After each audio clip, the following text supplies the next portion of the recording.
Welcome back, guys. Welcome back to the Sample Podcast, the number one social dynamics podcast in the world. And I have someone that, we've been trying to make this happen for a couple of years now, since August or April 2023, where I first lodged. And now we are all the way in Medellin, Colombia. I have the man that, I'm going to put it out that invented the word Rizz.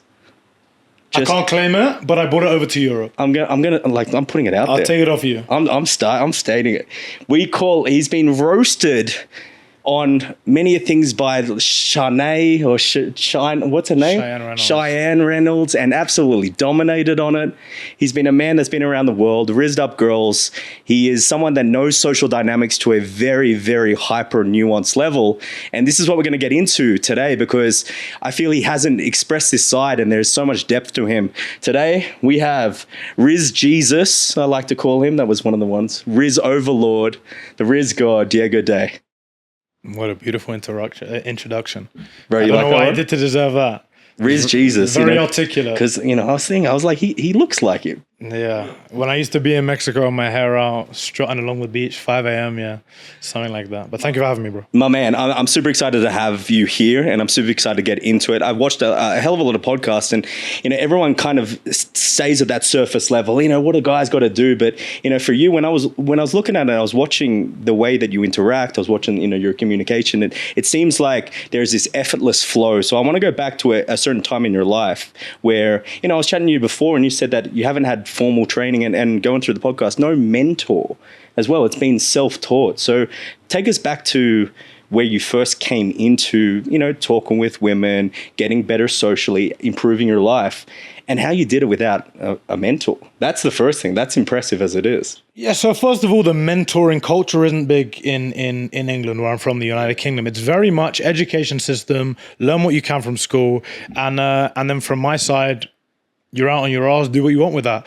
Traveling opened my eyes a lot to things. And luckily, very luckily, I found quite early on in my entrepreneurial journey, the strength in failing, the strength in discomfort. And from that, just kept on expressing and indulging in them environments to teach me the lessons that I had no one else to do, which meant it took me longer. It took me a lot more pain. It took me situations that I should never have been in, but with the resilience that I had as a human, I made it there. Has this been a recurring pattern with like you teaching yourself soccer as well? Teaching myself what, sorry? Like soccer, like football. Football. I was going to say, there's not a sport in my language called soccer. The English language, as the country who invented that black and white. As the country who invented the game. England invented the game, named the game, and then somehow have had it changed worldwide. the kicking of the ball. Football was just another thing that taught me a lot, especially as someone who, as every kid does, dreamed of playing professional football. Football was actually the first thing in my life, which I don't think I've ever said, ever on the world of social media, that taught me reality and taught me psychology and the need we have for purpose and the need we have for fulfillment. The reason being is because after I stopped playing football, I was still very healthy. I had a beautiful life. I have a great family. I had good friends. I had good habits. And there was something extraordinarily, visibly missing from my life. And the only thing it could have been was football. And that started my journey of actually going, wow, there's this huge hole in my life, which I need to replace. I then experienced that again a couple of years down the line with a girlfriend, with an ex, with a breakup. So, which was very similar, having that hole to fill up in your life. So yeah, football taught me a great deal. And many more lessons on the way have taught me similar stuff. Because looking at, it's something that you not as much talk about, but I know that it's a huge impact. I was a golfer, so I know how much sport teaches you, not only, especially a team sport, because I was a solo sport. Golf was my thing. So it's very solo. So I can imagine that the team sports have taught you a lot of the things that you can bring into the world, as you said, the reality. And so from there, you then, it's looking at your life, and it's kind of, I'm segmenting. I'm like, wow, there's a lot of correlations between everything that you learn, everything that you did. And the next thing, it seems like you went into coaching as well in football. and then now has brought you into coaching what you do now. So it's like everything is kind of a full circle for your life, like a flywheel, it seems like. Yeah, I learned also a lot through football coaching. I learned that kids are performing much better nurtured as opposed to screamed at. There's always that one kid that needs a kick in the ass. And unfortunately, as men, we don't act too different as kids. The only difference between men and kids are that as men, we have full responsibility of our rules and of our punishments, and therefore we choose none. Imagine that. Yeah. The only difference between being a child and being a man, apart from obviously experience and you know, a level of knowledge, is that as a man, we now allow ourselves the rewards for doing well, for behaving, for accomplishing something, but no longer have the discipline and strength to discipline ourselves because we've lived 18 years of our life being disciplined by teachers and parents and despising it, when actually fucking whoop-de-you, it's actually there for a reason, and levels of punishment and discipline are integral to a man's progress. Yeah, you said something about like, we punish a dog for like the menial thing, but we don't punish ourselves for anything or any lack of discipline we have. It's almost like, yeah, whatever. And I think that is so common in nowadays, especially like, you know, from coming from, you know, I told you a bit about RSD. We were teaching the cold approach back in 2015. That was specifically like most of the guys just lacked discipline and lacked getting over their own self, their own bullshit. Listen, the intellectuality of a human is insanely beautiful. What I call the CEO of excuses, I call it. Yeah, it's the best. It's our brains and the way we function is incredible, but there's also an aspect of when everything's going wrong, the same way that my manager told me as a 9-year-old kid playing football, when everything's going wrong, take 2 touches, control the ball, move it. The same thing in life. If everything is going wrong in your life and you need to take it completely back to basics, start treating yourself like a fucking dog. Go out and walk once a day to keep healthy, to keep fit. Do something good, eat your fucking food. Do something bad, punish yourself. Until you have the habits of doing good things brings you rewards in life. Luckily, we don't actually need to self-reward because doing good things will naturally reward us in life with resources and accomplishments. And when you do something bad, punish yourself, because this is one of the absolute best manners of improving levels of self-discipline and understanding the importance of continuous levels of discipline. Yeah, it seems like the fundamentals have been big in your life. And so take Diego from high school to, you know, after high school to now, and the continuous evolving of yourself. What's kind of been, you know, how have you evolved yourself? You know, obviously discipline is one you're talking about, but what are some other things that you yourself, if when you look back, you're like, no, that was a big thing. Like I really knuckled down and that helped me a lot evolve as a person. Yeah, 100%. With me, my understanding of efficiency, what efficiency really was, as opposed to what efficiency is perceived as by people. And what I mean by that is we have a lot of 10-minute segments in a day where we do absolutely fuck all. When we're waiting for this, when we're waiting for that, when we're sitting in an Uber, when we're in the airport waiting for our flight, when we're in a restaurant and the food's coming, when we're waiting for a girl to arrive on the date, when we're waiting for a friend because he's late, when we're on our way to meet a friend, whatever it may be, a lot of 10-minute segments, which people decide to do nothing about. When I learned the art of efficiency and continuously pushing and exploring the limits of your brain throughout a day, and what can actually be achieved in a solid 16, 17-hour work period, it changed my life completely. It fast-forwarded my life massive amounts. Mm-hmm. Segmentation of certain things. So just the understanding, not even applying it. So does that mean that you're working off like rigorous bang, bang, bang, of bang? Of course. Okay. Yeah, we're completely non-stop. I mean, have you always been like that, or no, not necessarily? When I understood it, yeah, I was always a hard worker, but I never understood the capabilities of what I could achieve with efficiency. My hard work was, the work day is 8 hours, and for that 8 hours, you put in 120%. That was always me. I was always the guy to put in 120% when no one was watching, when everyone was watching. But I was not the guy who understood that 8-hour day didn't have to be 8 hours. Actually, I can still go to the gym, go for my walk outside, get my fresh air, be insanely energetic through a 13, 14, 15-hour period, exactly the same. That's massive, because I think a lot of people, they'll take their day is 8 hours, their work day, that's it. Nothing else. I can't do anything. I'm too tired. And that's where I guess, they lose 16 hours a day. I'm not even saying it's a viable option for longevity, right? I'm not telling everyone that you are going to be working 16 hours for the rest of your life. But if you're an 18 or a 19-year-old and you're looking around the room going, fuck, my life's a mess. Yeah. Shut the fuck up and work. The amount of guys, not only in my community, in my course, in my DMs, that say to me consistently, Diego, I'm stuck in a routine. I don't know how to escape. And I say to them, what do you do? I work these hours. What do you do outside of that? I go to the gym. Okay. You don't need to quit your job. Yeah. You don't need to do some big dramatic theater act. Just utilize the 4 or 5 hours in a day and wow, that tiny little 4 hours in a day now becomes times it by 7, 28 hours per week. And 28 hours a week, you can do a lot.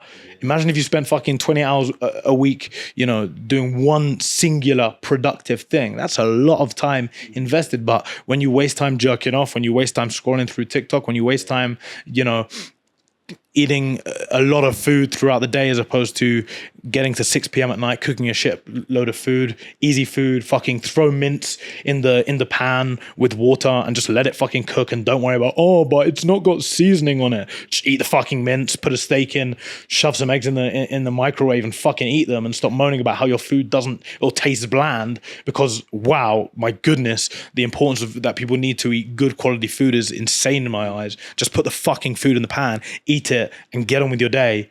Like, stop going to Nobu and expecting the most beautiful or beautifully laid out sushi until you're a fucking millionaire, then go and enjoy that shit. So just don't waste time. There's so many opportunities we have to utilize time that we don't. So that got you from A to C, let's just say C now? No, that got me from A to A with a better understanding. Okay, what got from A to B? The next evolution of Diego? Putting it into action. Okay. So just more action. Yeah. Action, less thinking, less things. So would you say that you're not a big, not thinker, but like massive consumer of other people's content or other, books or this or that or other self-help shit? I argue with myself a lot whether this would help me or whether this would have helped my journey. The problem is with now building a personal brand, being an online influencer, a lot of it's bullshit. Mm-hmm.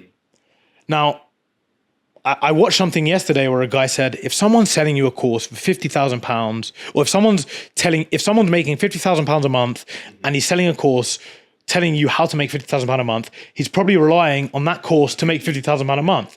Yeah. I understand that. Mm-hmm. I empathize with the point of view. Yeah. I also argue with it in a lot of scenarios because there are people that maybe make £50,000 a month and can make £50,000 more pounds a month doing that, right? If it's all trading, do I believe that a lot of people are perceiving a certain type of, or portraying even a certain type of wealth to attract more people to invest into them and it's working? Yes. Did Andrew Tate use that whole entire model? 100%. He has now come out of whatever situation he's been in. And I don't know if people have seen online, but he is now heavily once again promoting his course. I don't know whether that means they've had a bit of financial trouble. I don't know.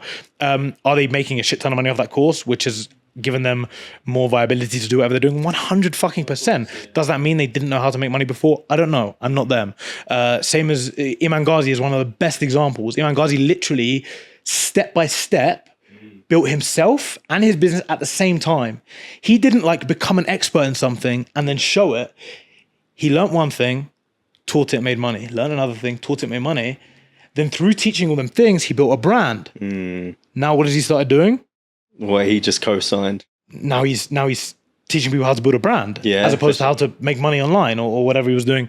More specific. Even today, he co-signed as the co-owner of WAP today. There you go. Which is big platform. Yeah. So there's.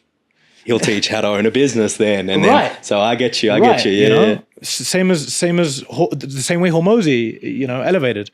Now the reason I say this, going back to the point we were talking about originally, is there is, first of all, insanely valuable information out there. But with me, I never really knew how valuable my information was and how there was such a lack of it in existence, especially now when guys are completely unaware of their capabilities, not only unaware, but self-restrictive of their capabilities. So self-restrictive, what do you go into depth about that? As in, a high percentage of guys could do more than what they're doing? They're physically restricting themselves. Okay. All guys could do more of what they're doing. Even I could. Anyone would be ignorant to do that. To say that, sorry. But guys are actually psychologically stopping themselves from doing so. We have massive control in the way we perceive actions and the way we allow ourselves to act by the way we think and the beliefs that we set ourselves with. As soon as you tell yourself something is not achievable, it just simply won't be achievable. But when you open up the door to it being achievable, does manifesting win you the fucking lottery? No, of course it doesn't. Does it allow you the chance to enter the race? 100%. When you're in the race, will you fail a lot? Yes. Will you learn a lot? Yes. Will you grow a lot? Yes. Will you eventually get something fucking right? 100%. And even if you don't, try again. Try again. I don't know how many businesses you had. I had about 9 businesses fail myself before one even remotely was successful. Yeah, I've had a lot of my thing was an insane amount of people telling me, Diego, you have this many followers, you'll be able to do this. And I'm telling them, guys, I actually started this whole process as an entertainer. You have to understand that a lot of people watch my videos because they enjoy it. It's only people with your level of depth in the industry that look at me and go, okay, interesting. Oh, I see this past this. I see the experience, or I want to know what has led such and such to happen. A lot of people watch it and go, haha. Yeah, nice. That was cool. Nice, bro. You said the line. Yeah, absolutely. Yeah, and that's fine. It's not even something I'm trying to escape. I will never ever tell someone that I'm not a fucking entertaining person online. I've done what I've done. I've produced the videos I've produced, and if someone finds that entertaining, great for you. If I made you smile, brilliant. If I gave you the idea of maybe going and speaking to a girl that you never spoke to before, then it can happen. Yeah, I think, again, if it gets them on their journey, that's great. But it might not be, their journey might go on to be bigger and better and better and better. So yeah, no, absolutely. But there's definitely things that, you look at it and be like, for someone that being self-taught, it's kind of interesting for someone that was taught specifically. Be like, okay, like he's doing a lot of the things that, like, you came to that epiphany, you must have come to that epiphany, you must have come to that, because women in general, it's kind of, I think you all come through a cycle. I talk about a cycle, right? So first of all, you're a guy, you're like, I want to get laid more, right? I want to just get laid more. So you're like, oh, how do I do that? You find like, oh, I'll just go talk to girls. Go talk to girls. And then after a while, you get some action. You're like, this is cool, right? And then you're like, I want to better my life a little bit. This is good. This is getting the fulfillment that I want, but not getting that next fulfillment. Yeah, these are all questions that guys really need to, be asking themselves about it. One of the hardest things in the industry now is to actually get guys to be completely honest with themselves, because it's very hard to make progress if you're not honest with yourself. Dropping the ego. Right, bro. Do you realize what was the biggest change in fashion over the last 5-6 years? Oh, it would have been, that's a really good question. What came massively into fashion? Probably less like right now, 2-3 years ago. 2-3 years ago. Ooh. When I say streetwear, what do you think of? Oh, I'm old school, bro. I'm old school. I'm thinking Yeezy. I'm thinking fucking. No, but like think about the dynamic of outfit. Dynamic of outfit. Oh, that's a really good question. You've really put me on the spot. I should know this a bit more. So oversize. Okay, oversize. Okay, gotcha. Right. Yep. We went from skinny jeans. Yeah. To went oversize. To fucking insanely skinny jeans. Yeah. We went to genuinely the tighter you could suffocate your leg being the most attractive. You know thing that possible. photo with the 4 English lads? And I do. I know exactly. I remember the meme. Yeah. And we went to now everyone wearing extremely oversized things. Yeah, true. And for some reason, clothes that are way too big for you being fashionable. Okay. Yeah. Good point. What did that do to society? It helped us cover up our physiques. It helped us look whatever kind of way we wanted to, when really we could have been skinny, we could have been fat, we could have been whatever, we could have been hiding whatever, because now our clothes are just fucking loaded. Yeah. And I don't think that was a coincidence, to be honest with you. Right. I think that was a supply and demand situation. A little bit of just a push through there. Yeah, everyone's super insecure, so let's help them hide their fears. Okay, now I can hide my fears, so now I'm not going to take care of my body. It's why now I try and walk around in like tight fit clothes all the time. The second I don't look good in something, I know I haven't been eating good enough, or I haven't been hitting gym hard enough. Yeah. So that's I mean, that's one piece of advice, but that's just an example of. But that's good, yeah. Of the lack of honesty, and without the lack of honesty, there's the lack of action. Because if I can't look at myself and tell myself I am not good enough, I have no, I have no reason to improve. And these things are the little differences between you, it's the complete foundation. Because most people wouldn't see that. Most people wouldn't think that. But it's like that's through experience of like you felt this this way. Oh, interesting. Everyone else would have felt that way as well. Okay, well, I'm going to do this as a ramification, tighter clothes. So I feel better. It keeps me on shape, keeps me in check. Yeah, a lot of people tell me all the time, how do you feel to be like misperceived? How do you feel that people have a preconception of you that's just not true through the one video they've ever seen about you, whatever? With me, it's completely fine. I'm not a moaner. I don't complain. But, you know, there is an essence of fatigue in it, because you'd be so surprised.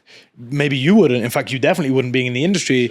The amount of times guys come up to me in the street and go, you've completely changed my fucking life. Now, a 40-year-old man that sees my Facebook videos and comments, oh, this guy's a douche, looks at that and goes, what? That guy changed your fucking life? The guy with the ponytail, whatever. When you're ignorant to information, things, it's the same when we're on our journey of self-improvement. When we're ignorant to information, we're never going to access the full truth. And when you approach information with such humility, you allow yourself on a journey of actually understanding things. So, I mean... Well, you said it before. It's like, again, guys have... fucking Mike Tyson and weaving, bro. It's like they've got to drop that ego about... Because I always say, this is an old quote they used to say, guys think... The three things that guys always think they can do: pull birds, win a fight, and make money. And the fact of the matter is, you know, if you can drop the ego, you do get to do all three. 99% guys can't do any of them three things. Not one of them three things. Complete basics of life, and not most guys cannot do one of them. And they think they can do it, and that's the problem. The ego, oh yeah, I can do it. Yeah, the bravado of like, no. But the beautiful thing about social media is that now they don't have to do it. Yeah. Now they're never going to have to prove themselves. So now they don't have to even try. They know they're never going to get called out for a fight. And even if they do, they can post a picture on Instagram going, oh, I look at my black eye. It's so cool. I got in a fight and I beat the fuck out of the guy. Narrative. You can be who you want, bro. You can be who you want. And, you know, I'm in this fight of preaching this message while telling people this is fucking me. I'm completely unfiltered. I'm completely authentic. Everything you see on my social media is a product of some random occurrence that's happened in the day, as opposed to me telling, yo, come over here. Let's look in this direction and film this shit and whatever, you know? Well, noticing how you move and the thing going into social media, it's interesting from looking back at 4 years ago or 3 years ago where you first started in Playa.com and talking to girls, and now, you know, you had your own docuseries, you know, pretty much, and that was transformational, you know, for the guys. Fucking incredible. Yeah. Like, and this is another thing that I had people watching it and going, bro, that was so funny. And I had people watching it going, wow.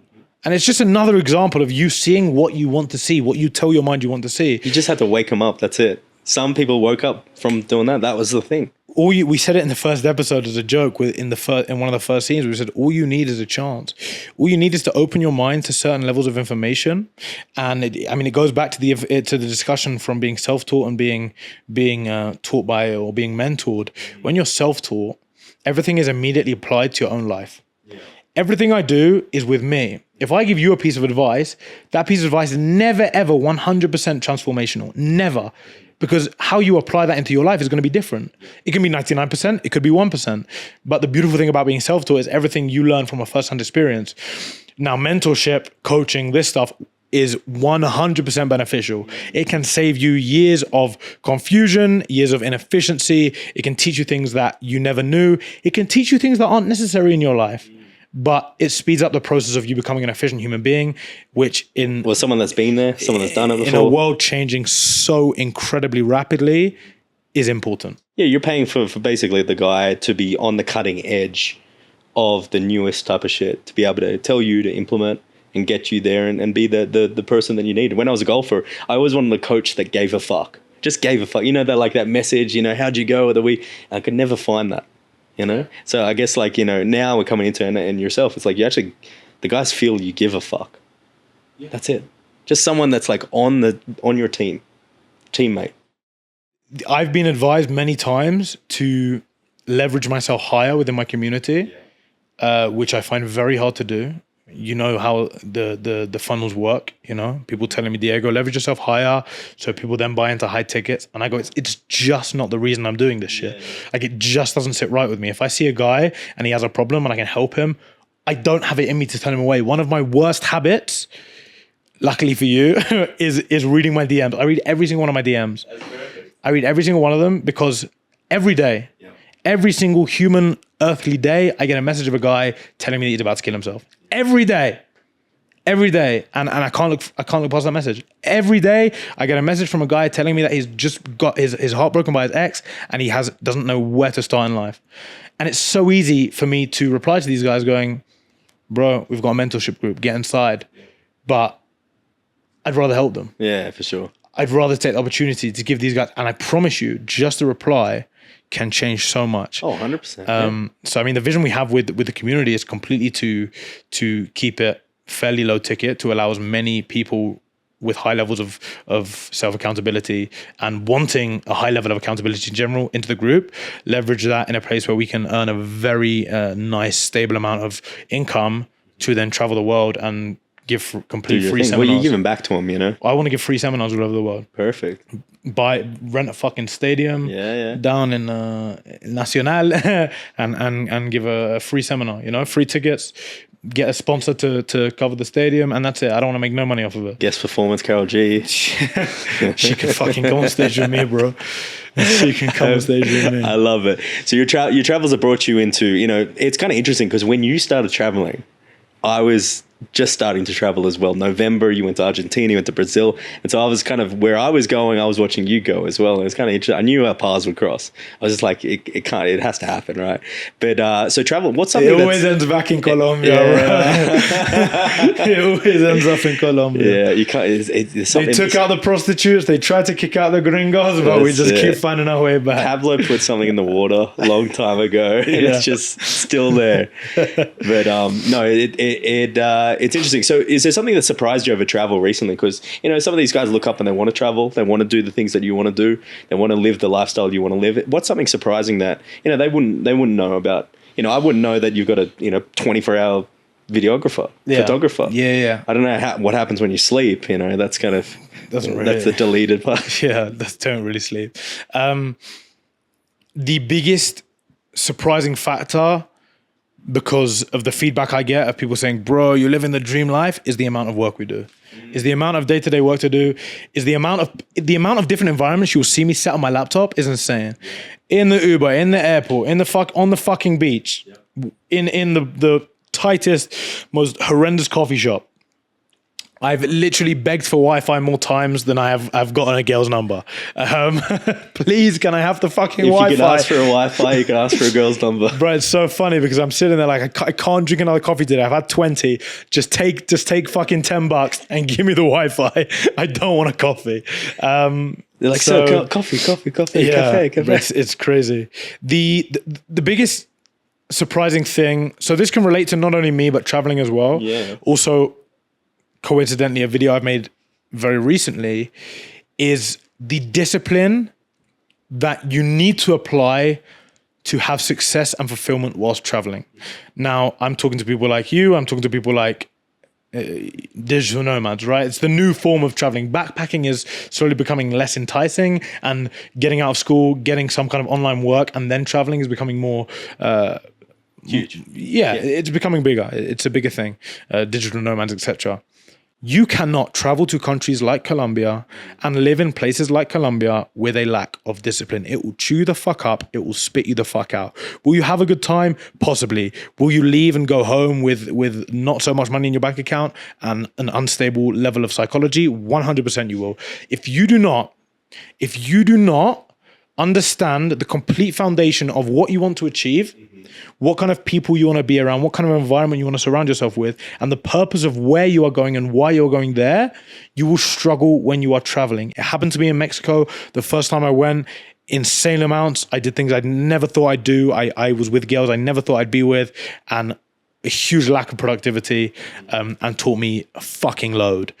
Now, traveling is the most beautiful thing in the world, because the first thing I do when I step off the plane in a new place is find a gym, find a fucking physiotherapist, find the best restaurant that serves the best food, find the nearest coffee shop with good Wi-Fi where I can work, and now I'm set.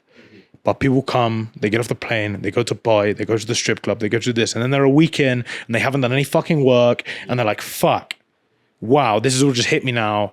this place is crazy, I can't hack it. Well, no wonder you can't hack it, because you're a piece of fucking shit. You've gone a different cycle rather than the other cycle. Yeah. Yeah. And the most beautiful way to live in a country is to live your life in that country. It's not to travel and party. If you come to Colombia for a week to party, you can have exactly the same time in Venezuela, in Rio, in Miami, in LA. But if you come to Colombia, a place like this, and live your life and enjoy the nature and enjoy the crazy city and enjoy one party a week and enjoy the restaurants, you will actually understand the power of it. You won't tell people like, yeah, Colombia was sick. You'll tell them like, it's a fucking magical place. Sure, yeah. Because you allow yourself to understand that. And I've had very, very few places that I haven't loved because of the level of efficiency and discipline we're able to function at in them places. You know, so Mexico is annoying because there's no fucking Wi-Fi anywhere. But apart from that, everywhere's been awesome. As soon as you hear a Papacito in your ear too, that, you know, that does special things. The DNA runs in there. Yeah, Colombia's a place for sure. I love it. Man. You talk about one of the things that was quite interesting that I got here is like you build up enough legs, like a table in your life, and that if one of them gets chopped off, the table's still standing. It was a quote that you said. It's fucking logic. Every quote I say is just logic. Facts. I'm not a scientist. I'm not Jordan Peterson. Yeah. I'm not a professor. I'm just a very logical human being that has applied an insane level of discipline to his life, and through discipline and logic become very proactive. So with that, you know, they talk about an old concept that they would have talked about was spinning plates, right? You got this plate, you got that plate, and you just got to keep them all spinning at the same time. So that can be your finances, that can be fitness, that can be looks. What are the pillars of your table that keep you sharp and you think that other guys should really work on hard and keep that, and that's how the table's going to keep standing?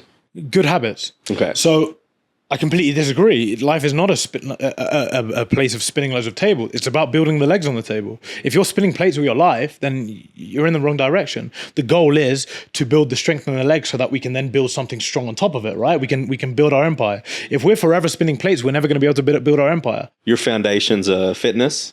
Yeah, hugely. Fitness, energy, environment. Essentially, it's all about health. It's all about health, and the thing outside of health is working extremely hard. Food good, good habits, getting fresh air, drinking a lot of water, feeding your brain, learning, and then aside from that, working incredibly hard. I think is the most underrated thing for a man's level of success in psychology. It's just work hard for anything. Do anything. I don't care what. I don't care if you're working hard to know something, or you're working hard to learn something, or grow something, or you know, take on a business. I don't care what you're pursuing. Just work extremely fucking hard on it, and you'll respect yourself more. And them levels of self-respect will be a huge leg on that table. Table on top of the table is the one where you get a bit more of the accolades. You get a bit more of the everything that you know that people know you for.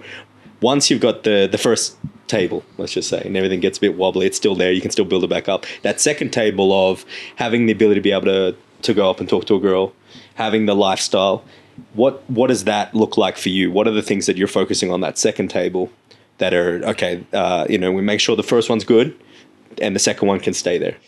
So the second table is more about ability. Do I actually have the ability to do this without the fear of it hurting me psychologically or damaging me psychologically? And that's all the first table is. It's just protection. That's protection. And now I can take risks. Now I can go and speak to 50 girls in a day, get rejected by every single one of them, and not bat an eyelid. Whereas before, I'm rejecting a girl and my reaction is, fuck, I'm never going to speak to a girl in my life. But because I've built the foundations of self-respect, I don't give a fuck about that. That doesn't bother me anymore. So now I can apply them levels of risks and actions within my environment. For me specifically, that looks like growing the business. That looks like honing in on a particular type of content that I want to produce. It looks like working extremely hard without worrying about burning out or doing the wrong things or making mistakes. I've taken countless risks financially, physically, what we can achieve sitting at home in London for a very low budget where all our equipment is easy as fuck. Can produce, but we take the risk to travel and to indulge in different environments and different cultures to show something new, in the hope that it will all come back and show something more authentic about not only the lifestyle in London but also in different environments. We talked about before is like you could have had the 50,000K job and been very happy and content, just done. And then you got the other side of that aren't content, that have to just keep chasing this thing, right? For you, what is that thing that you're not chasing? It's not I'm not in a bad term. I'm the exact same, and I think it's probably, it allows you to level up to places that you never thought of. And I actually want more people to be like that. Just, not just, have that fire inside of them that mediocrity is not enough, and too many people are that. What's that inside of you that keeps you going, that you want to build, that you want to see done, that, what is that you feel that's inside of you? My understanding of human capability. Okay. Like, quite simply understanding that if we look over the history of time, we have just become incredibly more capable, and achieved more and lived longer and understood more information. And that inspires me to go, well, if I keep my body incredibly fit and healthy and I treat myself with great levels of health, what can't I achieve? But more importantly, what can I achieve and what can I do? I think it's very ignorant to sit here and say, I want to be the best at this in life. I want to be remembered forever. I want a legacy. Everyone has their own opinion. If a guy tells me, Diego, I'm extremely happy working a 50K job, I'll never shout at him. Sure. I'll never shout at him. Maybe, just maybe, we are fucking crazy and that guy's right. And if you cannot tap into that level of mindset, that's not a confidence issue. That's a humility issue. If you cannot tap into that mindset, it's very hard for you to actually change these people and for you to actually inspire these people to do more. So for me, it's never about, I want this guy to be like me. I want this guy to be able to talk to all of these girls and get all of these girl numbers. I want this guy to know what he's capable of and make a conscious decision that he doesn't want that. Rather than never have anyone in his life tell him, but you could have. You just might have been able to do that. Yeah. Just wait a minute. 3-4 hours in the week, 4 hours spare a day, side hustle, grow to a business. You just might be able to do that. Yeah, it could be more than bro, what I'm you 5'5", no girls find me attractive. You just might be able to. Like, the script just might not be right. The idea of social media and girls telling you that they need a guy that's 6 foot just might not be true in 100% of cases. And when you give that information to people, as you've seen not only on the show that we've produced with very short amounts of time and information, but also in my community and also in a day-to-day stance, and where I reply to guys with one singular fucking sentence messages, it can change everything and it can change nothing. But for me, everyone deserves authentic and evidential information. Facts. That's it. I don't need you to be a certain way. Yeah, for sure. Where do you think on the other spectrum that these guys are too delusional in certain things? There's got to be a slight delusion in terms you want to achieve things, but they're delusional in the opposite sense. In terms of? Like, let's just say it's like the guy that's, I don't need to do any of that. I don't need any of that. I don't need to learn that. I could probably, my mum said that, when I become a doctor, all the girls are going to be there. Do it. It won't hurt. That's my opinion. Yeah. So fine. Completely understand your opinion. Respect it. It's never harmful to do it. It's never harmful to fail at something, ever. And it's quite simple. It's quite a simple analogy, right? And we don't use it enough as humans. And I wish more men would adopt this mindset. If it's not going to kill you, just fucking do it and get the answers yourself. Stop waiting for the teacher to mark your exam. Stop waiting for someone to correct your grammar. Just do it and see for yourself. 99% of the situations in life that we struggle with is because of fear. And that fear is for something other than death. It's failure, it's rejection, it's pain. None of them are death. The fear is very, very, very unlikely to be death. When the fear is death, it's a different conversation. So when you have an inaction about you, a level of inaction about you, or when you're hesitant to take on a certain level of productivity or action on something, ask yourself the question, is this going to kill me? If the answer is no, and there's a discussion in your head between angel and devil, don't wait for them to give you the answer. Do it and get your answer yourself. And then win, reap the rewards, lose, learn your lessons. Nothing to learn? Great. We've built up resilience. We understand the idea of failure more. We understand the power of failure more. Life as a man is so beautiful. I really don't believe life as a man and a woman is the same. I feel like life as a woman, your actions can incur consequences every step of the way. I feel like as a woman, your decisions are much more calculated. Who you sleep with when you're younger, what boyfriends you choose, what careers you choose, this stuff. As a man, the most beautiful thing we have is everything's a win. Yeah. You can do the most stupid thing as a man, and we're much more stupid than women. You can do the most stupid things as a man, and you'll always win from it. It's always a win.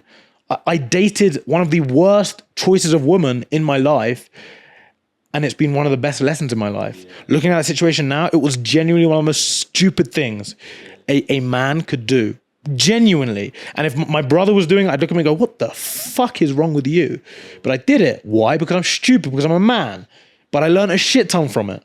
I think that's it's beautiful. You can be stupid. I think, but they talk about like with women, it's they're born with all the reputation, right?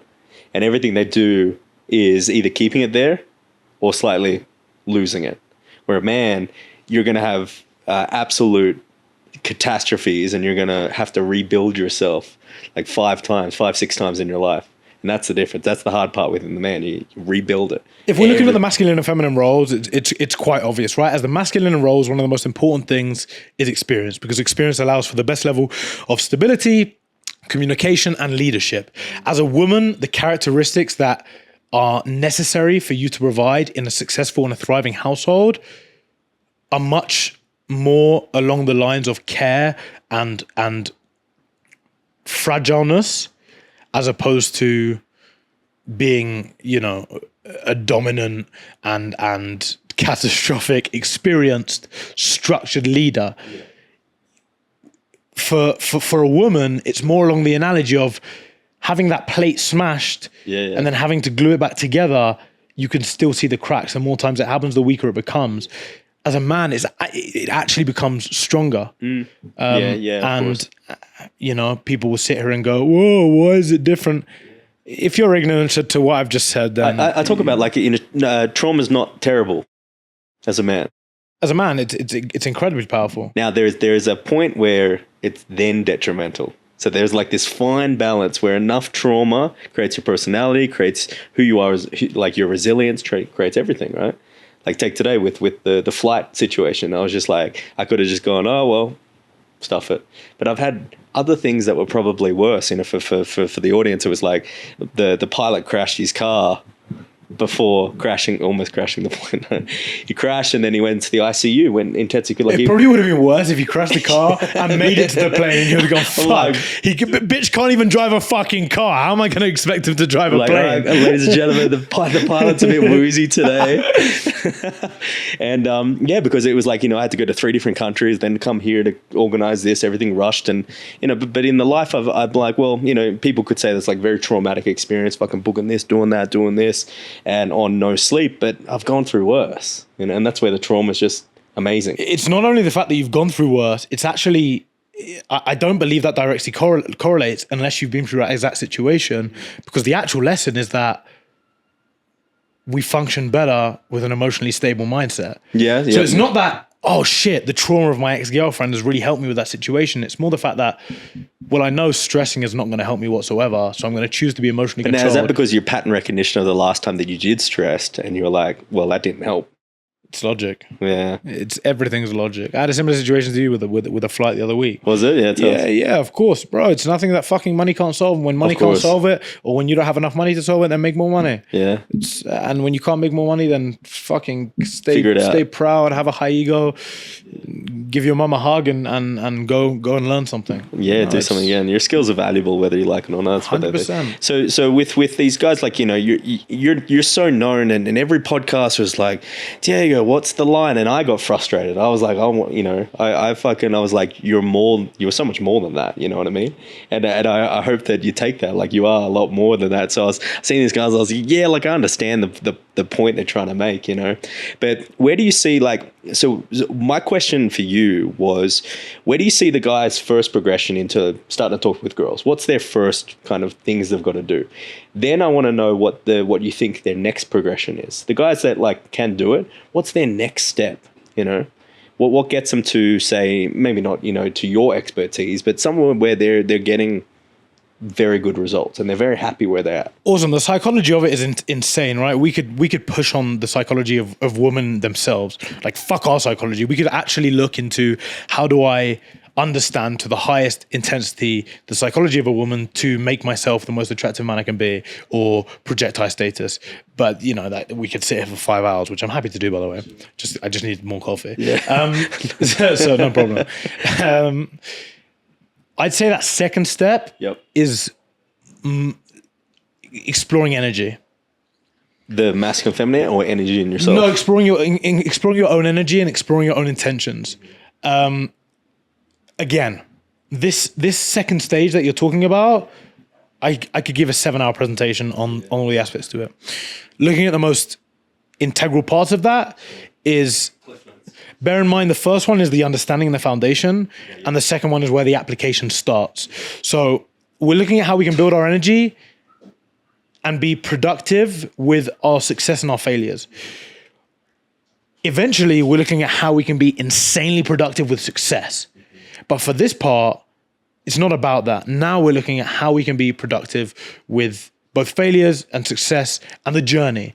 How we can actually learn as much as possible off of the journey and fulfill ourselves and remain resilient throughout this journey. Mastering energy comes in a whole shit ton of ways. It goes back to building the foundations that we talked about before, to surrounding yourself in a really good environment. So it's the second stage is still that self-work where I wouldn't be thinking about the woman. And then I'd say the third stage is the technicalities and then thinking about the woman directly. Because a lot of old pickup artists, as you would know, come and they love to talk about the psychology of the pickup and the psychology of the woman. Of everything, but you're talking to virgins. And the truth of it is that a virgin could know every single fucking detail of a woman's brain and still do fuck all about it because they can't make the approach. And when they do make the approach and they get rejected, they can't make continuous approaches. Yes. So why don't we get someone to a point where their energy is complete nonstop? They're spending their whole fucking life just bouncing off energy with amazing people, and then they accidentally hit on a girl and get a number and go, oh shit, I can do this shit. Yeah, just those quick reference experiences that they get, good reference experiences, and it starts to snowball. Good, I like that. Where does your girl, tell some stories about, like, well, 2 questions. Who's the girl that locks Diego down? That's the real question. Who is this wifey out there? And what have you seen? Like, have you seen characteristics in girls nowadays that are presenting that? Or do you think it's going to be more, you know, you have to slightly train someone in the ways of dealing with Diego Day? Yeah, it's more difficult. It's certainly more difficult. That's never stopped me in my life. It's never been a factor that's made me give up. All these men consistently preach masculinity and then go, oh, well, I'm never going to find a fucking cute girl. It's like, well, that's not. See, you're on my wavelength. The red pill stuff is just like, if they keep concentrating on the shit they don't want to see, they keep seeing that shit. It just means the girl I get is going to be even more of a gem than exactly is accessible, and I can sit in a fucking terrace with her and laugh at the rest of the world while we're just cuddling up there. Yeah. Is there any sort of like things you're looking for, like for you? But so for someone, like, they're looking at you and be like, okay, well, what's the pinnacle? Like, what do I get by doing all of this at the end? You know, obviously it's going to be a very good girl. What does that look like for you? What are you looking for specifically? The most important thing for me, there's 2 things to me that are the most integral for a successful relationship. Mm-hmm. And that's kindness and respect. Okay. And it's also something that you probably wouldn't expect me to say, because people would expect me to sit here and go, she needs to be a feminine woman. She needs to know how to cook. She needs to know how to. If you're kind at heart and you have respect for your family, for people in general, and most importantly for me, then we can build off the rest. We can try with the rest. The one thing I can't tolerate is disloyalty via actions or dishonesty, and which is all comes under disrespect anyway. And but disrespecting your masculine, like you as a man, or disrespecting kind of just general of other people, waiters, this, that. Me as a person, other people as well, for sure, of course. Oh yeah, it's huge, 100%. I mean, the same way with people, you can judge their actions to you. I mean, I've never been friends with someone who's bitched about another guy to me. Sure, yeah. It's like, bro, you know I'm your friend, right? So you know when you're bitching about your friend, I know you're doing exactly the same the other way around. So it's the same with her. The way she then acts around other people is very apparent to me, that I know she'll be talking to her friends a certain way, etc., etc. So I got a little hack for that, by the way. Get her to start to talk about her friends. You know, what were her friends like? Yeah. The friends one is the friends was an interesting one. And they're like, oh, she did this. I'm like, oh, okay. Yeah. And that's who you hang around. All right, interesting. It's so funny the amount of shit girls will talk about their friends and then still hang around with them. Yeah. It's crazy. But I kind of have a mechanism to block that shit out and just let the girl rant, because, you know, I can't. We can't sit here and complain that girls aren't in their feminine era and then not let them bitch. Yeah, for sure. Let her bitch. You just have to have kind of this. Yeah, cheeky little. Yeah. When I give my left ear a double tap like that, it creates a little barrier. It turns this one off for the next 10-minute speech, and I'm just working away. There's this like a Family Guy episode where Lois falls into, you know, Family Guy. Yeah. Lois falls into the gorilla pit, and they're like, Peter's like, tell her about your dream, or tell him about your dream. He's like, what the fuck do I want to do that for?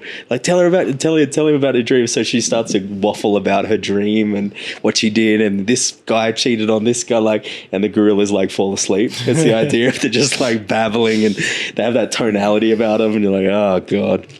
Yeah. Something like that. Facts. No, it's kind of interesting because, you know, you've been around the world, so many different girls, you know, it's like the guys that know different girls, they're trying to see different things. You know, you've experienced so many different women, so many different outlooks, so many different ideas.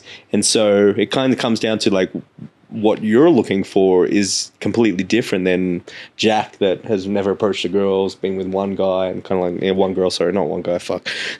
One girl. And so it's kind of interesting to hear what you're looking for and what you're after, you know, as a high level guy in this, and someone that's what you've got, you know, 2 million followers nowadays, and growing.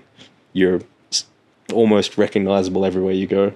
Yeah. North Korea, maybe not. Yeah, probably never not. know. Like, Diego, yeah, fucking. So, you know, what's your next steps? You know, because you are like you're the category of guy that these guys want to become, with everything: fitness, looks, status, social media stuff, everything. Yeah, we're really transforming that brand to lifestyle. We are definitely portraying a more quality of content where we're going, you know, if you are someone who tapped into us consistently through entertainment, we might not serve you much longer. For sure, yeah. Because we feel our purpose served better elsewhere. And I'd much rather impact and help 1,000 people than entertain 400,000 people. So that's something we're looking in now. I mean, the future for me is continuous growth. Our message remains the same.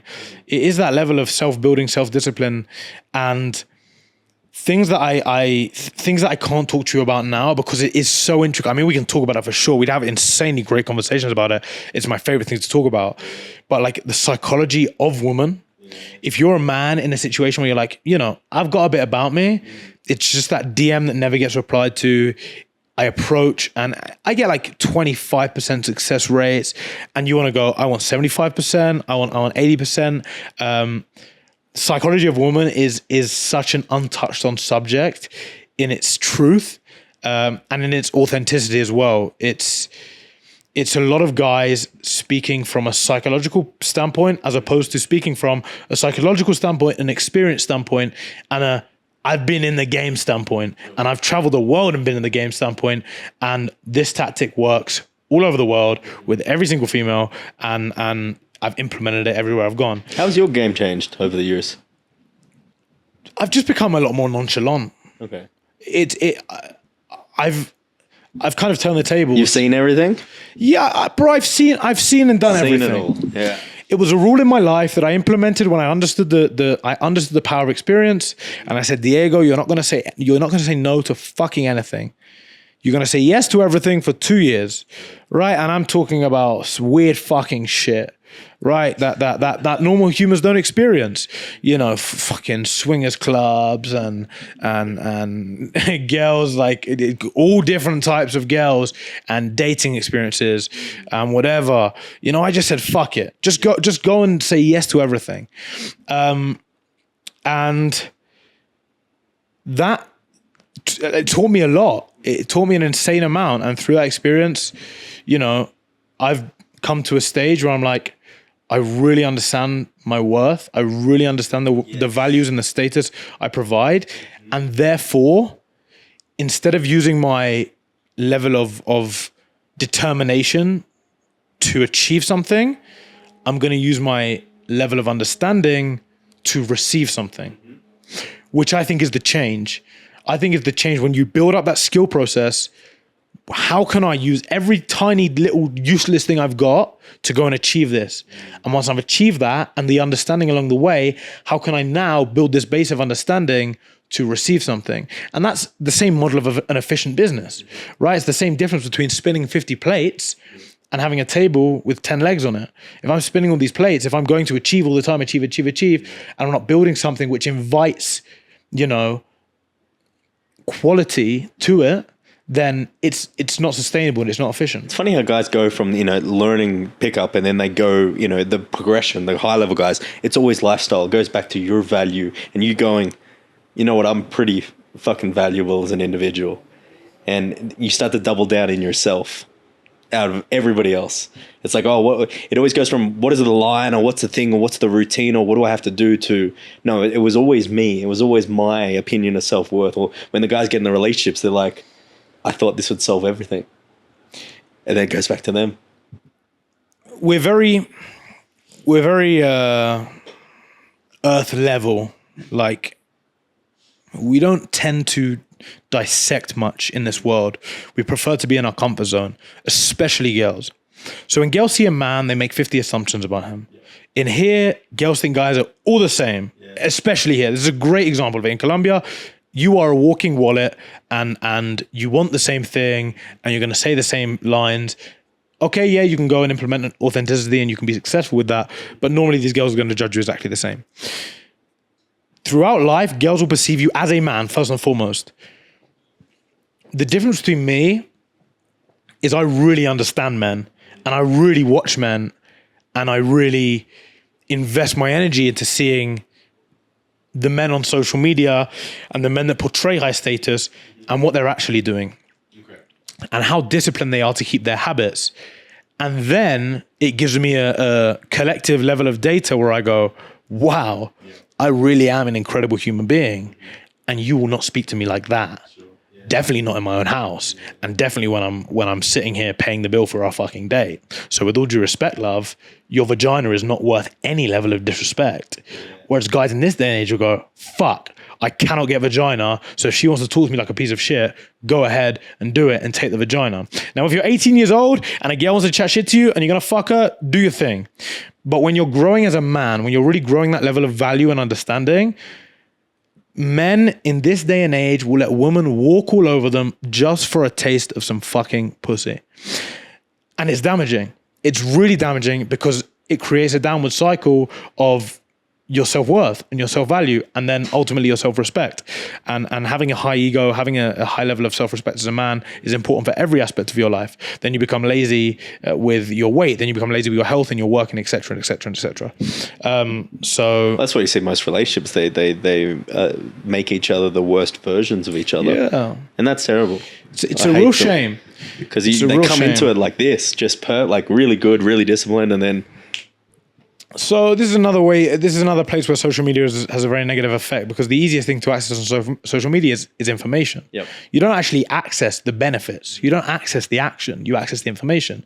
So now I'm a fat and lazy man with all the information of a high value man, So now I can tell this woman A, B, and C, but it doesn't mean that I'm portraying anything. Yeah, I don't have the So value to I'm be a able to say massive that. critic on men. I will never ever sit across from a woman and argue with her. It's all your fault. You do this.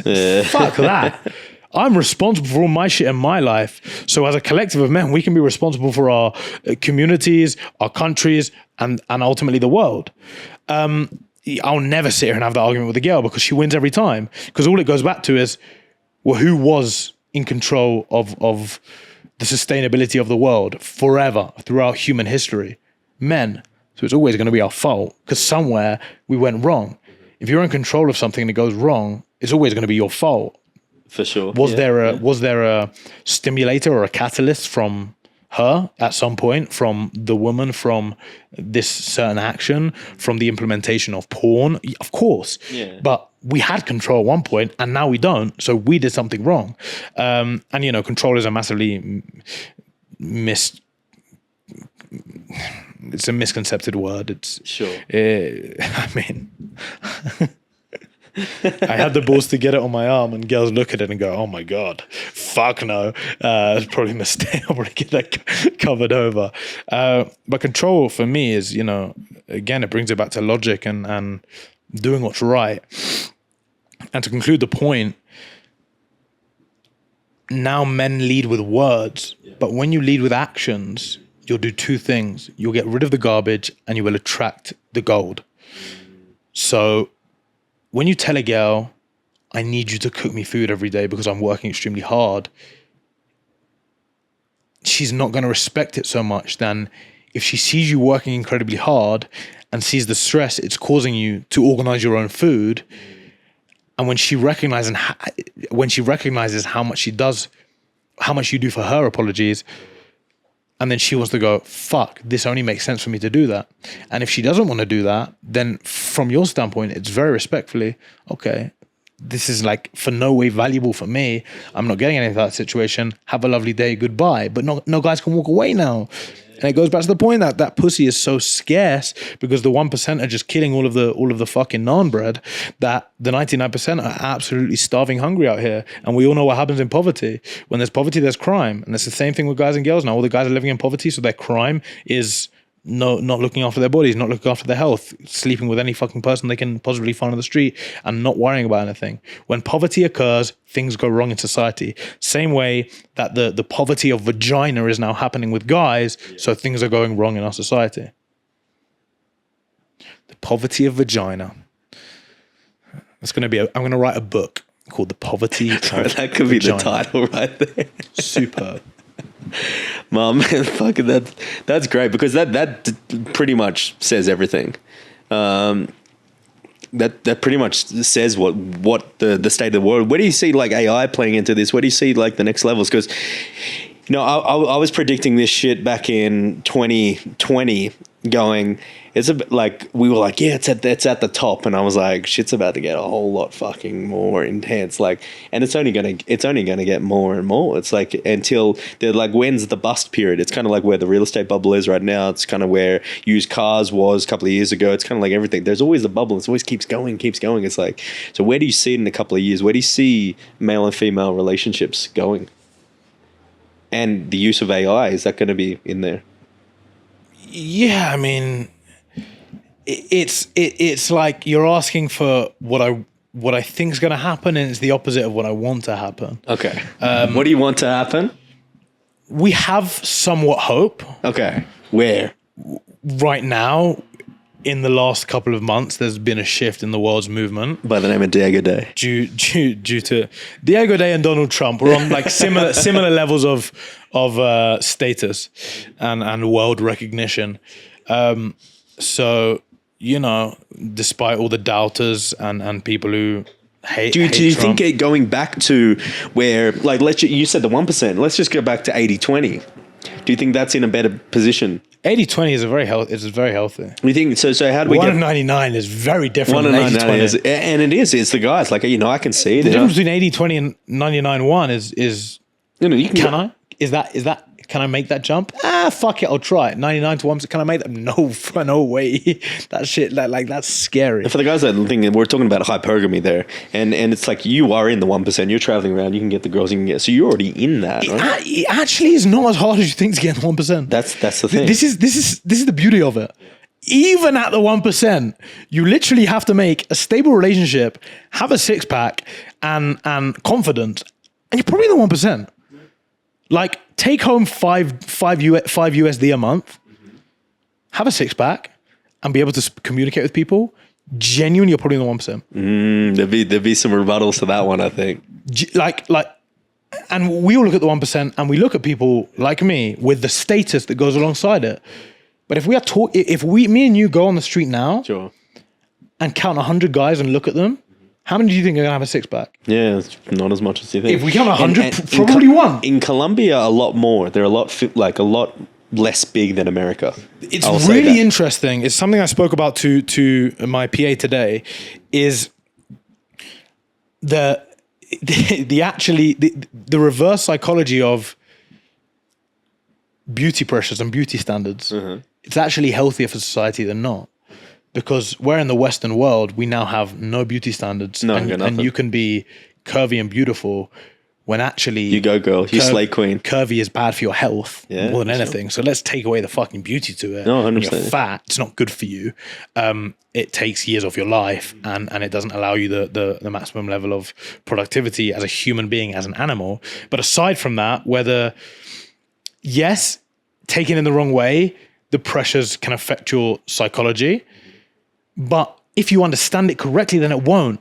And this is like my whole thing. Just understand the basics and you're good. Like, understand that stressing is not going to get you on that flight that you wanted to get on. Yeah. And you're good. But when you look around and go, fuck, like, I want to get on that flight. What are you going to do? Go and resuscitate the fucking pilot, drag him out of the hospital, get him on the plane in half an hour? Yeah. No. So shut the fuck up and invest your time into looking into the next flights. There's no flights. Okay, so I'm going to sit my ass down here.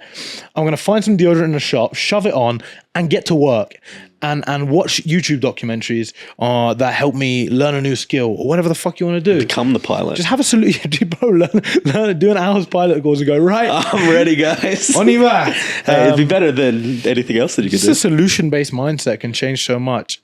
And yeah, I mean, touching on the health in England, we have the same problem now. You know, people are eternally lazy. People are dating online so they can show whatever angle of their body. You know, the state of catfishing. How often do you actually see a girl on Instagram and you go to meet her in real life and she's as good looking as she is, even if she's still beautiful? Like, why are we portraying someone that looks a certain way here when that's just not you? You know, how toxic filters and makeup are. It just creates a horrible environment. But when you're in a place like this, or Miami, where everyone's walking around, you know, on Sunday, the run they have here is the most amazing thing, because everyone's just fucking shirts off. And I think walking around like with a shirt off as a guy is a really healthy thing to do. Having limited clothes on as a human being is great. Bro, but I was barefoot and everything. Yeah. I was really indulging in the culture. Chicks and G-bangers and fucking just walking. But I mean, the health culture in Australia is great. It's really good. The sunlight has an impact on that, but it's also just maintaining that pressure of looking good. It's hot. We have to naturally wear less clothes. We spend a lot of time on the beach. Unless I want to be stuck in my house, turning the AC down all day, every day, I have to be fit. In England, we don't have that. We can stay in our clothes. We can stay in our houses, take one picture in the mirror from 2019, use it as our Tinder profile, get 1 day a week, and work fairly moderately hard at work, come back, snuggle up in our beds, watch Netflix and go to sleep. There was a grandma that said, what was the solution for dating apps? It was like in the New York subway, what would you change? She's like, that dating profiles, the photos had a 30-day expiry date. From a granny that was like 75, I was like, that's pretty base. I don't believe in dating apps. Yeah. I don't believe in dating apps, no. So what's your pillars? Because, you know, you would look at that and be like, for a, say, successful CEO, you know, for him, 10, 15 minutes a day is beneficial for him. What, dating app? Yeah, like in terms of like, let's say he had meetings, he had this, he had that, as well as he could do a cold approach and he could do some events and everything. Would you say that someone should completely get rid of them? And what's the argument there? I mean, I put it this way. I put my argument forward, and if people want to disagree, then people are entitled to. If you want to explain to your grandkids that you met your mother while she was judging you on a photo and swiped right on you as well as 50 other guys in that same level of 10 minutes and was deciding, should I swipe right or left? Then go ahead. Yeah, for sure. If that's what you want to tell your grandchildren, go ahead. So with the 40%, like people are mentioning 40% now as of 2023. People are what? 40% of couples today from online dating. So I think Instagram is wrapped into that as well. It is for sure. So with that, you're okay with Instagram. Instagram's fine. Or do you think even that's a bit of a gray zone in your books? I wouldn't say I message too many girls for Instagram, like from a dating perspective, from a content perspective, maybe. And if they message me, it's like a straight away no. Yeah. So I'd say no. I've had 3 serious relationships all through meeting the person in person. For sure. And so for my stuff and what I teach is a lot more social circle based, Instagram, and then, meeting in person, just general. So looking back at yours, have you had more success through that kind of meeting in person area? Just because of the organicness, just because of the rarity nowadays? I mean, I meet a girl and because it's new and surprising, I get to experience their full authentic energy. They don't have previous like perceptions in their head of who am I, how's it going to be, how do I need to act, how do I need to dress. I'm seeing you looking like shit in a grocery store, picking up a fucking pepper to go and cook your mum casserole at home, and you look fine, and you have a cool energy, and you're not in a club, and you're not swiping right on Tinder. So I fucking like you. I don't care if you have a spot on your forehead that's not covered up with a fucking foundation. You look nice. You seem cool. You're cooking casserole for your mum. Good for fucking you. Like, let's go and enjoy that beautiful energy together. Let me actually just say, wow, you look cute. Yeah. And boom. Now we can go for a first date knowing that I've seen you in a completely normal environment, and that when we end up eventually having sex, you need the light switched off because you're not comfortable in how I might see your body, because you just know that I don't give a fuck. I had it with a girl I dated recently. We joked about it all the time. It was hilarious. Because I met her like after a gym session or some shit, and she came to the restaurant and sat on the table next to me, and I said, wow, you look super beautiful. And we made the joke. We were dating for a couple of months after, and she said to me, like, Diego, at least I know you truly think I'm beautiful, because the fact that you chatted me up when I was looking like that is the most reassuring thing in the world. I was like, yeah, it is. Like, and to be honest with you, I said to her, that was probably the most beautiful I ever saw you. Like rough, sweaty, natural, and the fact that I'm also able to give you that reassurance and love in a world that I know is fairly difficult for girls to navigate with the pressure of beauty, it gives me a lot of comfort. It gives me a lot of comfort that you'll never ever doubt my intentions with you physically, because you know how beautiful I think you are. You'll never doubt that when I want to enjoy a sexual experience with you, that we have to be insecure about certain types or parts of our body, and we can just genuinely indulge in each other's energy and connection, as opposed to, wow, like sex, the lights need to be off and music needs to be playing. What the fuck? Like, who are you? Why are you having sex with guys that you cannot have the light on? Why are you having sex with guys that cannot see your face when you're orgasming? That you won't even let you orgasm because you're so insecure about giving your body to. Why are you having sex with these people? It's such a shame, man. When you experience, which I don't want to quote a percentage, but let's guess at like 10% of humanity, I'd probably say have experienced a properly, truly magnificent sexual experience, your whole view on sex changes. Oh yeah. And you can tell by how they talk about it. It's insane. You talk like I talk like about it. It's just this essential, like it's the most raw you've ever been with someone. I say when these are the masks, and when it's there, it's bared out. There's no hiding. There's no nothing. That's when the mask drops. I went against my own advice and once took the vulnerability to tell a girl that she was the best sex I've ever had. Yeah. I was like, why would I do this? Why would I tell her that when she literally has all the power to go to me? Okay, thanks. And I took the step of vulnerability to tell her, and she went, I just came off the phone to my friend telling her exactly the same thing. Wow. And I was, What a good girl. and this was actually after I left the country.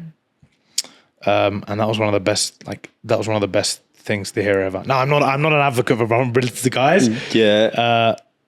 But like, I was in a situation where I was like, if she says no, I'll just be like, Oh, well, fuck it. fair enough. Well, it was good anyway. I enjoyed it. I love you. At least Thanks. I enjoyed it. But yeah, she said the same, and it was magical. And that was just one of a few experiences that really taught me how amazing it can be when you. And I genuinely think the foundation of that was respect. Mm-hmm. Okay. Was respect and trust as well. Yeah. And I always say to girls, before I ever explore anything physically with them, if you don't trust me, don't let me anywhere. Yeah. If you don't trust me, don't let me, I don't want to kiss you. I don't want to feel you. I don't want to have access to your body until you trust me with it. Sure. Because I need you to trust me with it to be able to do the things that I want to help you feel. Because I know how you can feel, because I know how a woman's body functions. This is like going really, That's so really good. off topic. I like it. But it's Yeah. just another thing that I mean, I'd love to go on a podcast with a sex expert and just talk about how beautiful The intricacies and the details. Well, this is why everything is encompassing. Everything is everything. Like the way you do the approach is the way that you have sex with the girl. The way you live your life is everything. So yeah, no, I'm a big advocate for that, and I've recently had that too as well. And it's just like I was trying to figure out ChatGPT. I was like, why was that so good? on Chat. Yeah, Don't kill me. yeah, absolutely. No, so you don't know the ChatGPT? You just typed into ChatGPT. Why was that so good? Question mark. No. Hey, I'll tell you. I was listening, Sam. I was going to say, you had the audio on the whole time. And then why was that so good? It makes sense. Well, if you want to, I'll do the deep research production. He replied to you, I don't know, it sounded pretty silent to me. It's like, it didn't sound that great. She wasn't having a great time, bro. You were though. I heard you a lot. Would you like a replay of the audio? Just That's you. not how it sounded. You're like, no, I think I'll be all right. No, it was no. You do the voice thing. You talk about the experience. You talk about how everything is, and it gives you a fundamental understanding about it. And it was like, it was very scientific what it was doing, but it kind of give you the understanding. It's like sometimes just, as you said, back in the energies. Something about it, can't say, there's no logical thing, just the energies worked symbiotically, I think it's called, where it's just so perfect, matched amazingly. And energies work in their best state authentically.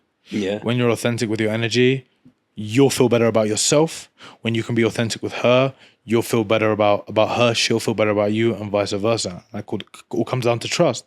As a man, we cannot really be authentic with a girl until we trust her. And even then, there's only certain levels of authenticity you should show as a man. There's always a state of control we should be in.